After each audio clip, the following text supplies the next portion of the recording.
জাহান্নামী বলবে, আল্লাহ এত কষ্ট না দিয়ে আমারে মৃত্যু দিয়ে দেন। আল্লাহর কসম, কোরআনে আল্লাহ বলেন, আল্লাহ বলবে, না রে বান্দা, লা ইউকদা আলাইহিম ফায়ামুতু, জাহান্নামে কোনো মৃত্যু নাই।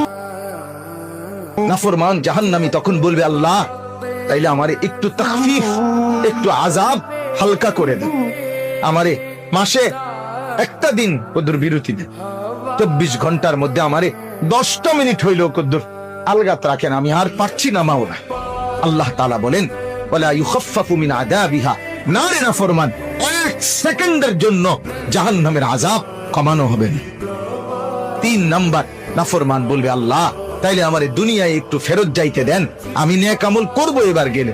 আল্লাহ বলেন, যেদ্দুর হায়াত দিলে নেক আমল করা যেত, ওদ্দুর হায়াত দিয়েই তোমারে আনছি, আর ফিরবা কাল্লা, না না, দুনিয়ায় ফেরত যাওয়া